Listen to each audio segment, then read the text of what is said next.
नमस्कार. लोकसभा निवडणुकीचं बिगुल वाजलं. निवडणुका झाल्या आणि सगळ्यांना प्रतीक्षेत असलेला दिवस आज उजळला. 4 जून लोकसभा निवडणुकीच्या निकालाचा दिवस आणि सगळ्यांना प्रतीक्षा आहे. कुठे ना कुठे महाविकास आघाडी महायुतीवर महाराष्ट्रात भारी पडताना दिसत आहे. आपल्यासोबत आज जसं सगळ्यांना माहिती आहे सकाळपासूनच आपल्या स्टुडिओमध्ये गेस्ट येत आहे. आपण कंटिन्यू अपडेट देत आहोत. आपल्यासोबत आता आम आदमी पार्टीचे नेते आहेत वानखेडे सर आपल्यासोबत बातचीत करणार आहे. सर, काय सांगाल?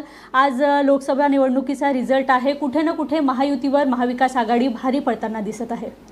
एकूणच संपूर्ण देशामध्ये जे बीजेपी सरकार होतं किंवा ज्यांना मोदी सरकार म्हणायचे, यांनी विकासाचं राजकारण न करता जाती धर्म किंवा मंदिर मस्जिद मछली मंगळसूत्र असं लोकांना भ्रमित करणारं खाली नुसतं भावनिक मुद्दे घेऊन 10 वर्ष राजकारण केलं. आणि त्याच्यामुळे लोकांना खूप चीड आहे.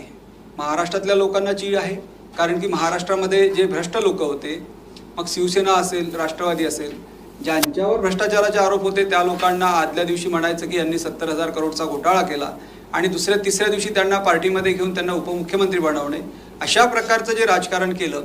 आणि ज्या लोकांनी पार्टी उभी केली होती, मग उद्धव ठाकरे असतील शरद पवार असतील, यांनी खूप मेहनत करून स्वतःची पार्टी उभी केली आणि त्या पार्ट्या तोडण्याचं काम बीजेपी सरकारने केलं. केंद्रातला ईडी असेल किंवा सीबीआय असेल यांचा वापर करून सत्तेचा दुरुपयोग करून दुसऱ्या पार्ट्या तोडण्याचं काम संपूर्ण देशभर, मग आम आदमी पार्टी असो किंवा कुठलीही पार्टी असो, ईडी आणि सीबीआयचा धाक दाखवून किंवा त्यांच्या जोरावर तुम्ही आमच्या पार्टीमध्ये या, आमच्या पार्टीला सपोर्ट करा, नाही तर तुम्हाला जेलमध्ये टाकू, हेच धोरण राबवल्यामुळे लोकांना त्यांच्यापासून कंटाळा आला.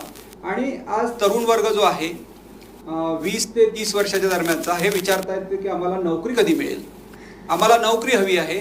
आम्हाला मंदिर बांधलं ठीक आहे, मंदिर बांधणं हे सरकारचं काम नाही, परंतु नोकऱ्या देणे, रोजगार निर्माण करणे किंवा बेरोजगारी कमी झाली पाहिजे, विकास झाला पाहिजे. मग शेतकऱ्यांच्या आत्महत्या असतील, शेतकऱ्यांचे प्रश्न घेऊन जेव्हा जेव्हा आंदोलनं झालेत, आता सुद्धा दिल्ली बॉर्डरवर आंदोलन चालू होतं. पंजाबचे शेतकरी असतील, हरियाणाचे असतील, राजस्थानचे असतील किंवा यूपीचे असतील, संपूर्ण देशातून जेव्हा शेतकरी दिल्लीवर जात होते, त्यांना बॉर्डरवर, म्हणजे एवढी पाकिस्तानची बॉर्डर पक्की नाही, त्यापेक्षा जास्ती बॉर्डर जी सील केली होती, तिथे मोठे मोठे खिळे, माणसा एवढे उंच खिळे ठोकले आणि तिथे 700 शेतकरी मागच्या आंदोलनामध्ये शहीद झाले. तर अशा प्रकारचं शेतकऱ्यांच्या विरोधातील, तरुणांच्या विरोधातील सरकार म्हणजे मोदी सरकार, तानाशाही सरकार होतं देशामध्ये. यांना कंटाळून आज जे रिझल्ट येत आहेत, कदाचित संध्याकाळपर्यंत आणखी जे रिझल्ट येतील, मला वाटते निश्चितच इंडिया आघाडीचा विजय होईल.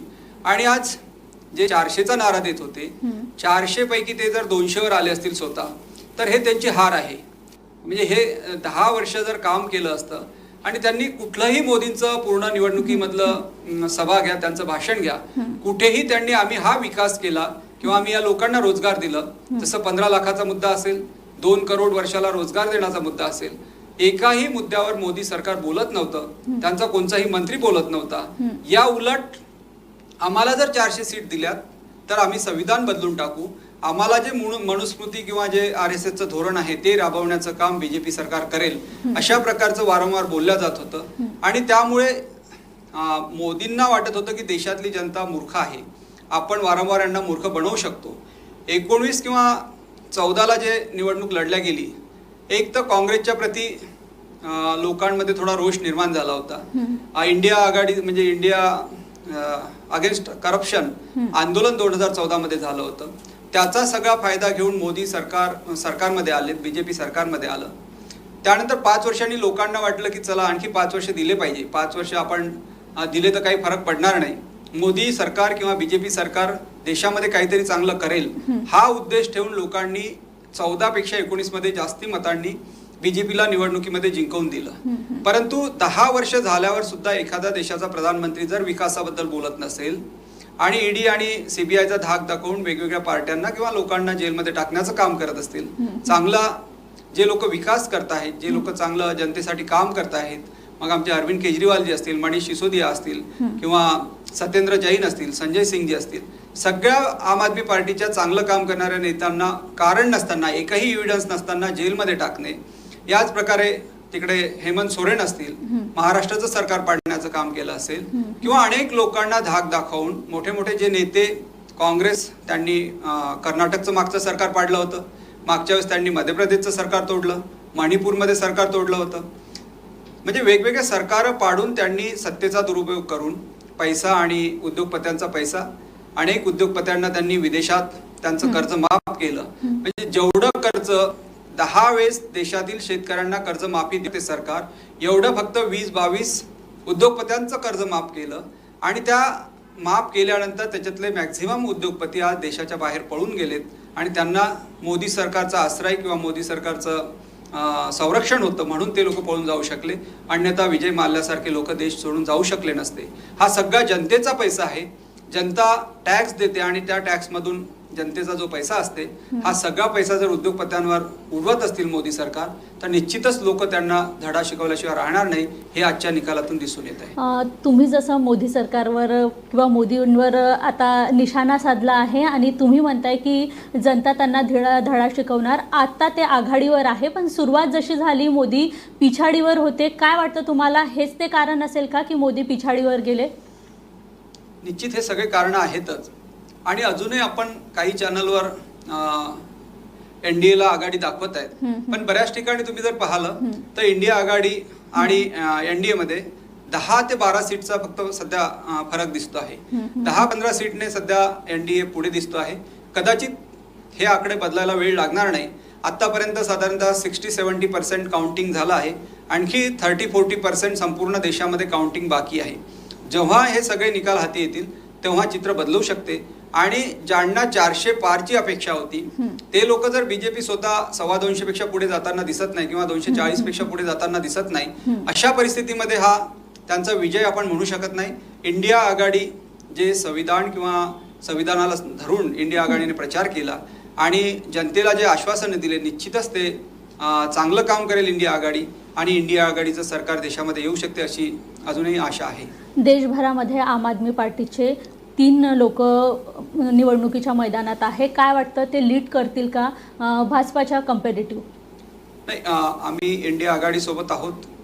पंजाबमध्ये स्वतंत्र मैत्रीपूर्ण लढत म्हणायला काही हरकत नाही. आणि पंजाबमध्ये बऱ्यापैकी आता 3-4 सीटवर आम आदमी पार्टीचे कॅन्डिडेट आघाडीवर आहेत. सुरुवातीला आणखी दिल्लीचे 2 कॅन्डिडेट सुद्धा आघाडीवर होते आणि मला वाटते सायंकाळपर्यंत जर रिझल्ट चांगले आले तर आम आदमी पार्टीचा आकडा वाढेल. भरूच गुजरातमधली सीट होती, त्याही सीटवर इंडिया म्हणजे आम आदमी पार्टीचा आमचे कॅन्डिडेट आघाडीवर होते. तर एकूणच आम आदमी पार्टी किंवा इंडिया आघाडी चांगली कामगिरी करेल अशी अपेक्षा आहे. नॅशनलमध्ये जरी आम आदमी पार्टीचे 3 लोक असले तरी स्टेटमध्ये असं चित्र नाही आहे. स्टेटमध्ये तुम्ही समर्थन नक्कीच दिलेलं आहे, पण आम आदमी पार्टीचं असं कोणीच नाही आहे. काय विधानसभेचे ते चित्र बदलेल, लोकसभेत जरी नसले तरी? आम आदमी पार्टीचं सध्या 2 राज्यांमध्ये सरकार आहे. गुजरातमध्ये आमची पार्टी विरोधी पार्टी म्हणून आहे आणि त्यानंतर गोव्यामध्ये 2 आमदार आमचे आहेत. आणि हळूहळू एक करून आम्ही वेगवेगळ्या राज्यांमध्ये संघटन वाढवण्याचं काम आणि निवडणूक लढण्याचं काम करतो आहोत. महाराष्ट्राच्या विधानसभेला आणखी टाईम आहे, तोपर्यंत आम आदमी पार्टी निश्चितच संघटनेवर सध्या काम करते आहे. आता आम्ही इंडिया आघाडी सोबत आहोत.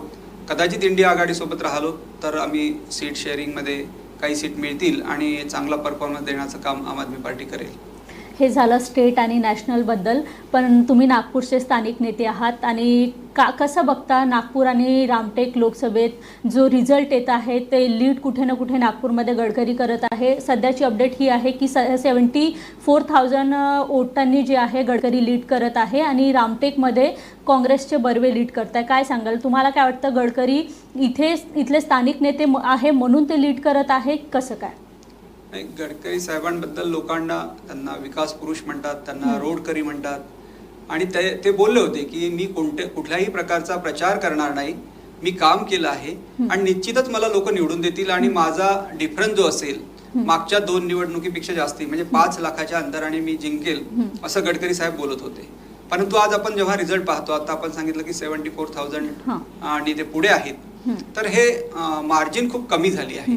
याचंही म्हणजे लोकांनी निश्चितच, मग हा राग मोदींच्या विरोधातला असेल म्हणजे केंद्र सरकारच्या विरोधातला असू शकते किंवा त्यांच्या विरोधातला असेल, पण म्हणजे गडकरी साहेबांची जी मार्जिन कमी झाली, हे लोकांच्या मनात जो रोष आहे बीजेपीच्या प्रती ते दिसून पडते आहे. आणि आपलं रामटेक, नागपूरला लागून असलेलं रामटेक, कुठे ना कुठे काँग्रेसचे नेते राजू पारवे ते ऐन निवडणुकीच्या तोंडावर त्यांनी पक्षप्रवेश केला आणि ते निवडणूक लढत आहेत. काय वाटतं, त्यांचं लोकांमध्ये असलेला रोष तो निकालातून दिसतो आहे की कसं बघता तुम्ही याला? एकूणच मागच्याच निवडणुकीला ते काँग्रेसकडून आमदार म्हणून निवडून आलेत आणि शिवसेनेला कोणीतरी कॅन्डिडेट हवा होता. जुने जे कॅन्डिडेट होते त्यांच्याबद्दल जनतेमध्ये प्रचंड रोष होतात, म्हणून त्यांनी कोण कॅन्डिडेट, म्हणजे बीजेपीकडे स्वतःचा कॅन्डिडेट नसणे, केंद्रामध्ये त्यांची सरकार आहे, राज्यामध्ये त्यांची सरकार आहे, असं असताना त्यांच्याकडे शिवसेना शिंदेंचं त्यांच्याकडे कॅन्डिडेट नसणे, त्यांना काँग्रेसचा कॅन्डिडेट आयात करून त्याला तिकीट द्यायची वेळ आली. म्हणजे शिवसेना असेल किंवा बीजेपी असेल, यांची परिस्थिती काय आहे महाराष्ट्रात हे दिसून येते. आणि आता ते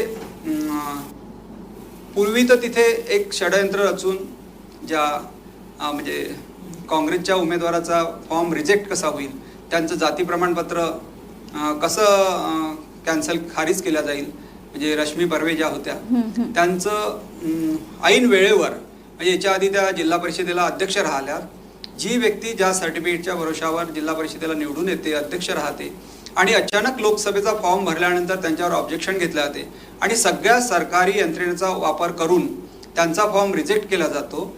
अशा वेळेस काँग्रेसने त्यांचे मिस्टर जे होते त्यांना तिकीट म्हणजे एबी फॉर्म दिला होता, म्हणून ते हे झालं, व्यवस्थित झालं. आणि मग त्यांच्याबद्दल त्यामुळे आणखीच बीजेपीच्या बद्दल रोष निर्माण झाला आणि म्हणून आता लोकांनी जे रामटेकमध्ये काँग्रेसला विजय मिळत आहे. एकूणच देशातील रोष आहे, मोदी सरकारचा रोष आहे.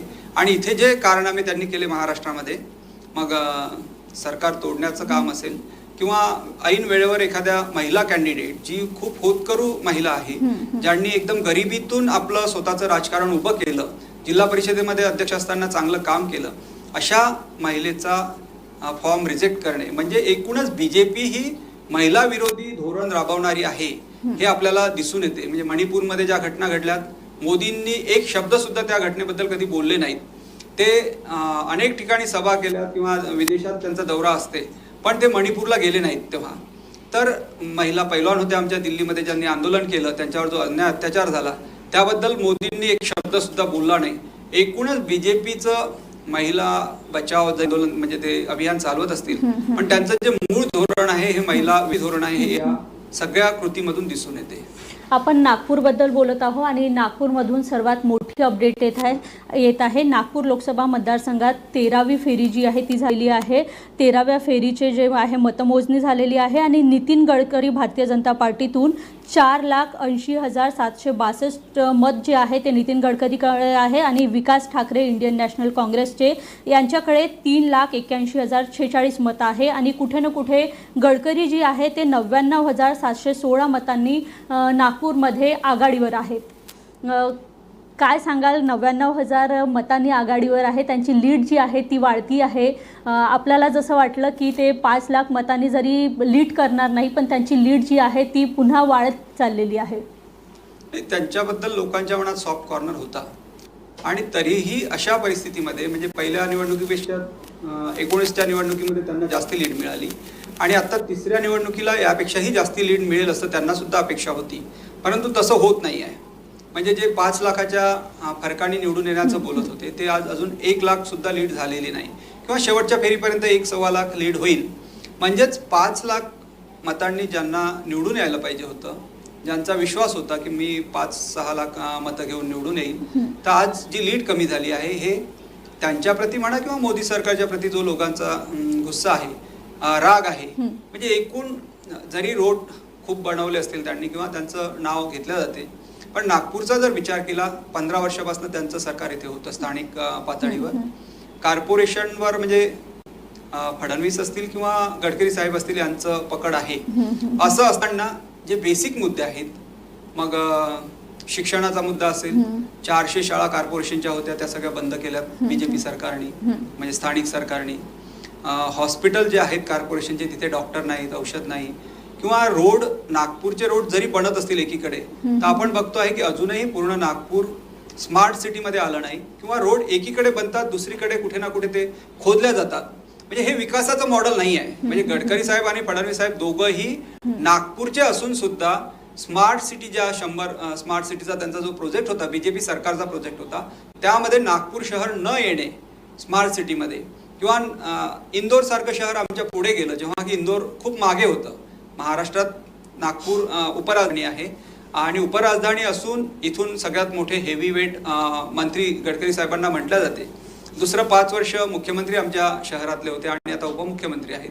असं असताना नागपूर स्मार्ट शहरामध्ये न येणे हे कुठे ना कुठे त्यांचं अपयश आहे असं मला वाटतं. तुम्ही आता स्मार्ट सिटीचा मुद्दा घेतला आहे. गडकरीजी जेव्हा शहराबाहेर जातात किंवा शहरातल्या काही भागात तेव्हा बोलताना म्हणतात की 24 आवर्स जे पाणी आहे ते नागपूरकरांना उपलब्ध होते. तुम्ही नागपूरचे स्थानिक नेते आहात, काय सांगाल? असं हे फॅक्ट आहे का? ते जे दावे करतात की मी हे केलं ते केलं, ते ॲक्च्युली आहे का? म्हणजे आता गडकरी साहेबांबद्दल बोलायचं म्हणजे जो 24/7चा मुद्दा आहे, सिव्हिल लाईन किंवा काही एरिया जर सोडला पश्चिम नागपूरचा, तर अजूनही कुठेही 24/7 काय 7/7 सुद्धा पाणी येत नाही. किंवा अनेक एरिया असे आहेत आमच्या पूर्व नागपूरमध्ये असतील, उत्तर नागपूरमध्ये असतील, दक्षिण नागपूरमध्ये असतील किंवा दक्षिण पश्चिम नागपूरमध्ये सुद्धा. म्हणजे एक पश्चिम नागपूर जर सोडला मी पश्चिम नागपूर जर सोडलं तर बाकी मॅक्झिमम एरियामध्ये अजूनही टँकरचं पाणी सप्लाय होतो. जर 24/7 ही जर योजना सक्सेस झाली असती त्यांची, तर आज नागपूरमध्ये टँकर चालवायचं काम पडलं नसतं. मग आता त्याच्यामागे किती भ्रष्टाचार होते, टँकर कोणाचे आहेत, हा वेगळा मुद्दा आहे.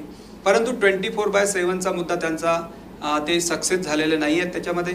दुसरं, गडकरी साहेबांनी जसं म्हटलं होतं की नागपूरच्या नाग नदीमध्ये आम्ही सफाई करू आणि नाग नदीमध्ये जहाज चालतील. म्हणजे ते सुरुवातीला निवडून आल्याबरोबर खूप मोठे मोठे प्रोजेक्ट त्यांनी नागपूर करता दिले होते. यशवंत स्टेडियमच्या इथे मोठं एक प्रोजेक्ट त्यांचं स्टेडियम, चांगल्या दर्जेदार स्टेडियम इंटरनॅशनल लेवलचं बनवण्याचा प्रोजेक्ट होता. आणि विशेष करून म्हणजे नागपूरच्या नाग नाल्यामध्ये जहाज चालवण्याची कल्पना जी होती ही कल्पनेच्या पलीकडची होती असं मला वाटते त्यांचा प्लॅन जो होता. आणि आज नाग नदीची हालत जर पाहिली 10 वर्षामध्ये किंवा 15 वर्ष कॉर्पोरेशनमध्ये त्यांची सत्ता असताना करोडो रुपये नाग नदीवर खर्च झाले आहेत, नाग नदी सफाईवर. पण नाग नदीची हालत जे 10 वर्षाच्या आधी होती, 10 वर्षाच्या आधी कमीत कमी दोन्ही साईडला त्या भिंती कायम होत्या. आज आपण जर पाहिलं तर 50% पेक्षा जास्त एरियामध्ये नाग नदीची भिंत कोसळलेली आहे. त्यामध्ये सगळं घाणेरडं पाणी, आमच्या शहराचं घाणेरडं पाणी डायरेक्ट सोडल्या जाते.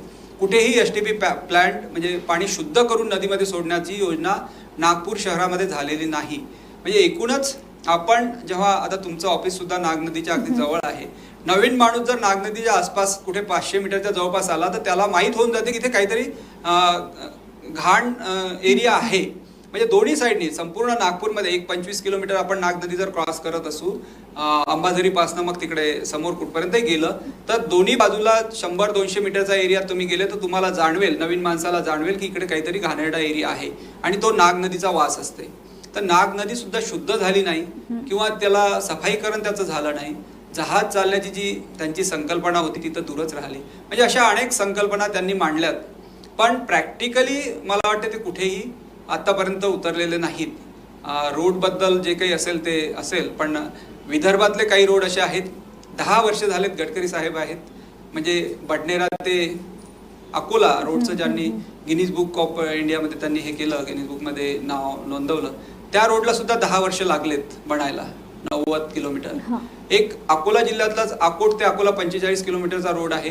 गेल्या 10 वर्षापासून त्या रोडचं सिमेंट रोडचं काम चालू आहे, पण अजूनही तो रोड पूर्ण झाला नाही. म्हणजे विदर्भातल्या जर उदाहरणं द्यायचे झाले तर ही परिस्थिती आहे जी आपल्याला डोळ्याने दिसते. असं असताना संपूर्ण देशात ते जे म्हणतात की रोडचं जाळं विणलं आणि एकूण जे डेव्हलपमेंट बद्दल बोलतात त्यावर सुद्धा प्रश्नचिन्ह कुठे ना कुठे निर्माण होतो. आणि ज्या प्रकारे एक ते मोठे मंत्री आहेत, याआधी त्यांच्याकडे सिंचन आणि याचं पण मंत्रालय होतं, तर एका अँगलनी जे शेतकऱ्यांसाठी ॲग्रिकल्चरला जे इरिगेशनची व्यवस्था व्हायला पाहिजे होती ती सुद्धा आपल्या विदर्भात कुठेही सिंचनाची व्यवस्था झाल्याचं दिसत नाही. म्हणजे एवढे मोठे विजनरी जर नेते आहेत तर सर्वांगीण विकास आमच्या नागपूर जिल्ह्याचा किंवा विदर्भाचा व्हायला पाहिजे होता. तो कुठल्याही अँगलनी, जसं बारामती म्हटलं की तिकडे लोक अजूनही पाहायला जातात की बारामतीमध्ये इरिगेशनची व्यवस्था झाली आहे किंवा पश्चिम महाराष्ट्रामध्ये जी इरिगेशनची व्यवस्था आहे, शेतकरी खूप सदन झाला आहे तिकडचा. तशा प्रकारे शेतकऱ्यांच्या हिताचं कुठलंही काम आमच्या विदर्भात झाल्याचं दिसत नाही. ते सांगतात बरेचदा की सोयाबीन मी इतकं पिकवतो वगैरे वगैरे, पण शेतकऱ्यांसाठी कुठलाही फायदा झाल्याचं आपल्या विदर्भामध्ये, नागपूर डिव्हिजनमध्ये किंवा नागपूर जिल्ह्यामध्ये दिसत नाही. तुम्ही एक आम आदमी पार्टीचे नेते आहे, सोबतच एक शिक्षक सुद्धा आहे. काय वाटतं तुम्हाला, कुठल्या मुद्द्याला घेऊन निवडणूक लोकांनी मतदान करायला पाहिजे होतं, निवडणूक व्हायला पाहिजे होती, काय तसं झालं आहे का? नाही, देशाचा विकास करायचा असेल तर देशातले नागरिक हे शिक्षण म्हणजे शिक्षित असायला पाहिजेत, सुजाण असायला पाहिजेत, ते सुसंस्कृत असायला पाहिजेत. आणि जोपर्यंत इंडिव्हिज्युअल व्यक्तीचा विकास होणार नाही तोपर्यंत राज्याचा किंवा देशाचा विकास होऊ शकत नाही. आणि व्यक्तिगत जर विकास घडवून आणायचा असेल तर जसं आम आदमी पार्टीने एक शिक्षणाचं नवीन मॉडेल दिलं, दिल्लीमध्ये ते मॉडेल राबवलं गेलं, खूप चांगले रिझल्ट आले. आज 10वी आणि 12वीचे प्रायव्हेट शाळांपेक्षा सरकारी शाळेचे रिझल्ट एकदम 95, 96, 97% पर्यंत येत आहेत. सरकारी शाळेचे मुलं इंजिनिअरिंगला किंवा मेडिकलला जात आहेत दिल्लीमधून. आता हेच मॉडेल पंजाब सरकार, आमचं आम आदमी पार्टीचं सरकार आहे, भगवंत मान साहेब आहेत तिकडे, ते पण चांगलं शिक्षणाचं मॉडेल राबवत आहेत. तर एकूणच देशाचा विकास करायचा असेल तर शिक्षण सगळ्यात फार महत्त्वाचं आहे. त्यावर BJP सरकार बिलकुल काम करायला तयार नाही. अनेक हजारो शाळा, आपल्या महाराष्ट्राचं उदाहरण, जसं मी कॉर्पोरेशनबद्दल बोललो, महाराष्ट्रामध्ये हजारो शाळा बंद करण्याचं पाप म्हणायला काही हरकत नाही, BJP सरकारने केलं आहे. आणि संपूर्ण देशात हीच परिस्थिती आहे. मग दुसरं, आरोग्याचं, लोकांना ज्या बेसिक गरजा आहेत, म्हणजे शिक्षण चांगलं दिलं तर त्यांना चांगला रोजगार मिळेल, आणि रोजगार कमवायला लागला तर ते बाकीच्या गोष्टी स्वतः करू शकतात. दुसरा प्रश्न आज आपण बघतो आहे की पोल्युशन वाढते आहे आणि अनेक समस्यांचा लोकांना सामना करावा लागतो, त्याच्यामुळे त्यांच्या आरोग्यावर विपरीत परिणाम होत आहेत. तर कॅन्सरसारख्या बिमाऱ्या किंवा आणखी मोठ्या मोठ्या हार्ट अटॅक असेल, पॅरालिसिस असेल किंवा ब्लड प्रेशर, शुगर, अशा बिमाऱ्या आज लोकांना जास्ती होत आहेत. तर हे कसं होणार नाही, आरोग्याच्या सुविधा सोबतच त्यांचा फिटनेस, लोकांचं आरोग्य चांगलं राहील यासाठी चांगल्या गार्डनची निर्मिती, चांगल्या क्रीडांगणाची निर्मिती आपल्या देशामध्ये व्हायला पाहिजे. पण या गोष्टींकडे केंद्र सरकार असो किंवा राज्य सरकार असो, कुठलंही सरकार लक्ष देत नाही. त्याचा परिणाम लोकांच्या आरोग्यावर होत आहे. आणि दवाखान्यात लोकांना जायचं असेल, कोणाला हार्ट अटॅक आला तर आजकाल 4-5 लाख रुपये खिशात असेल तर तुमची तिकडे आरोग्याची सुविधा मिळू शकते, अन्यथा लोकांना आपला जीव गमवावा लागते. पण केंद्र सरकार किंवा राज्य सरकारकडून दवाखाने चांगले केले जात नाही आहेत, हे एक फारच वाईट परिस्थिती आहे. शेतकऱ्यांची परिस्थिती जर सुधारली नाही, शेतकऱ्यांना काही नको, शेतकऱ्यांना फक्त शेतकऱ्यांच्या मालाला हमी भाव हवा आहे. आणि निर्यात आणि आयात हे जे धोरण आहे हे शेतकऱ्यांना पोषक असायला पाहिजे. ज्यावेळेस म्हणजे आता शेतकऱ्यांकडे कांदा खूप आला, केंद्र सरकारने निर्यात बंदी केली, मग निर्यात बंदी केली की ऑटोमॅटिक भाव पडतात.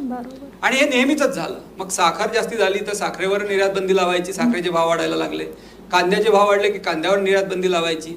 गव्हाचे भाव वाढायला लागले तर गव्हावर निर्यात बंदी करायची.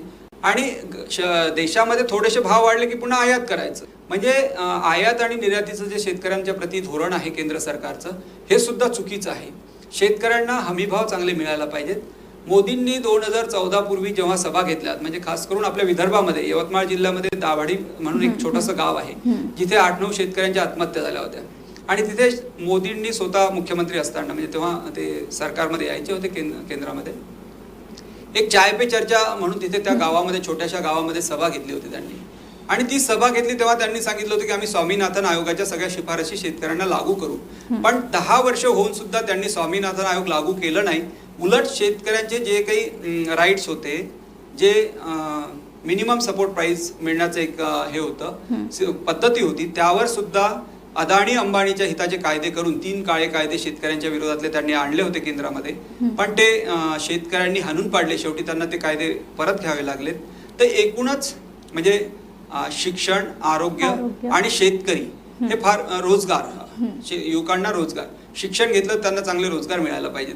म्हणजे सरकारी ज्या नोकऱ्या आहेत, मग रेल्वे असेल, BSNL असेल, पोस्ट ऑफिस असेल, एअर सर्व्हिस असेल, कोल असेल, म्हणजे सगळ्या सेक्टरमध्ये, PUC सेक्टरमध्ये सरकारने चांगलं काम करायला पाहिजे. लोकांसाठी रोजगार निर्माण व्हायला पाहिजेत. ह्या ज्या बेसिक 5-6 गोष्टी आहेत त्याच्यावर केंद्र सरकारने, राज्य सरकारने काम करायला पाहिजे. परंतु आपल्या देशामध्ये हे न झाल्यामुळे आज लोकांमध्ये खूप रोष आहे. लोकांना रोजगार नाही, युवकांना रोजगार नाही आहे. महागाई खूप वाढते आहे देशामध्ये, त्याचाही फटका लोकांना बसतो आहे. म्हणजे एकीकडे मोदी म्हणतात की आम्ही खूप विकास केला, परंतु 85 करोड लोकांना आजही दारिद्र्य रेषेखालील जीवन जगावं लागते.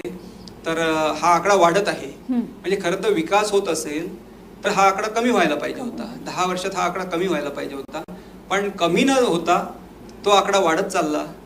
बेरोजगारीचा दर जो आहे तो सगळ्यात जास्त झाला आहे. महागाईचा दर खूप वाढला आहे. देशावर कर्ज जेवढं पूर्वी होतं 10 वर्षाच्या पूर्वी त्यापेक्षा कितीतरी पटीने आता देशावरचं कर्ज वाढलं आहे. एकूणच देशाला कर्जबाजारी करण्याचं काम मोदी सरकारने केलं आहे. तर हे कुठेतरी थांबायला पाहिजे. म्हणून लोकांनी आता त्यांना मला वाटतं आजचे जे कौल आहेत हे त्या विरोधातले म्हणजे मतदान आहे असं वाटतं. सध्या महायुतीचे महाराष्ट्रात 17 जागेवर लीड करत आहेत, तर महाविकास आघाडी 30 सीटांवर लीड करत आहे. हा जो आकडा आहे कुठेतरी महायुतीवर भारी पडताना दिसत आहे आणि महायुतीच्या नेत्यांकडून कुठेतरी एक दावा केला गेला होता की 48 जागा महाराष्ट्रात या महायुतीच्या असेल. काही 2-3 जागा जर सोडल्या तर 40-42 तरी राहतील आणि हा आकडा पलटताना दिसतो आहे. काय म्हणाल? नाही, फडणवीस असतील किंवा मोदी असतील, त्यांना वाटलं होतं की शिवसेना आपण तोडली. 80% शिवसेनेचे आमदार आपल्याकडे आलेत. राष्ट्रवादी पार्टी आपण तोडली, त्यांचे 80% आलेत आणि ऑलरेडी मागच्या वेळेस त्यांना 23 सीट मिळाल्या होत्या बीजेपीला. तर आता शिवसेना आणि बीजेपीला मागच्या वेळेस 42 सीट होत्या, त्यामध्ये राष्ट्रवादी प्लस झालं. तर त्यांना वाटलं होतं की 48 पैकी 48 सीट आपण जिंकू. परंतु शरद पवार असतील, उद्धव ठाकरे असतील यांनी खूप मेहनत घेतली, काँग्रेसच्या नेत्यांनी मेहनत घेतली आणि सगळ्या ह्या गोष्टी पटवून सांगितल्या जनतेला की हे कसं ब्लॅकमेल करताहेत. म्हणजे ईडीचा धाक दाखवून पार्टी तोडण्याचं काम करताहेत. आणि जी पार्टी म्हणजे कार्यकर्त्यांची, म्हणजे लोकांना आजकाल वाटते की नेत्यांची पार्टी आहे, परंतु पार्ट्या ह्या नेत्यांच्या नसतात. नेत्यांच्या सोबत चांगलं नेतृत्व पार्टीला लागते, पण कार्यकर्त्यांची सुद्धा पार्टी असते. कार्यकर्त्यांच्या बेसमुळेच पार्टी मजबूत होते. आणि शिवसेनेमध्ये नेमकं तेच झालं, राष्ट्रवादी काँग्रेसमध्ये तेच झालं की नेते जे होते, आमदार जे होते ते भाजपसोबत गेलेत, अजित पवार असतील किंवा एकनाथ शिंदे असतील यांच्यासोबत गेलेत, परंतु कार्यकर्ते, हाडामासाचे जे कार्यकर्ते असतात ते सगळे शरद पवार आणि उद्धव ठाकरे साहेबांसोबत असल्यामुळे आज जी आपण पाहतो आहे की त्यांचा विजय होत आहे. 48 पैकी 30 जागांवर आत्ता समोर आहेत. कदाचित त्या आणखी 1-2 सीट वाढू शकतात. तर हे चांगलं हे आहे की जनतेने जर ठरवलं तर कोणालाही जनता हरवू शकते. यावेळची 2024ची जी लोकसभेची निवडणूक होती ही जनता विरुद्ध तानाशाही, हुकुमशाही विरुद्ध संविधान अशा प्रकारची लढाई होती. आणि जनतेने म्हणजे जेवढी मेहनत नेत्यांनी घेतली असेल त्यापेक्षा लोकांनी ठरवलं की यावेळेस आपल्याला मोदीला हरवायचं आहे, एक तानाशाही सरकारला हरवायचं आहे, आपल्याला संविधानाचा विजय करायचा आहे, आपलं संविधान टिकून राहिलं पाहिजे. जे बाबासाहेबांनी संविधान दिलं, महात्मा गांधींनी देशाला स्वातंत्र्य, म्हणजे अनेक लोक आपले शहीद झालेत, ज्या लोकांच्या कुर्बानीमुळे आपल्या देशाला स्वातंत्र्य मिळालं, अशा लोकांचं स्वातंत्र्य आपण टिकून ठेवलं पाहिजे. त्यामुळे आपले अधिकार सुद्धा टिकून राहतील. ही भावना लोकांच्या मनात आली आणि लोक स्वतः निवडणूक हातात घेतली आणि आज त्याचे रिझल्ट आपल्याला दिसत आहेत. शेवटला प्रश्न, काय वाटतं महाराष्ट्रात किती जागा या महाविकास आघाडीच्या येतील? कदाचित 32 पर्यंत सीट त्यांना मिळतील असं अपेक्षित आहे.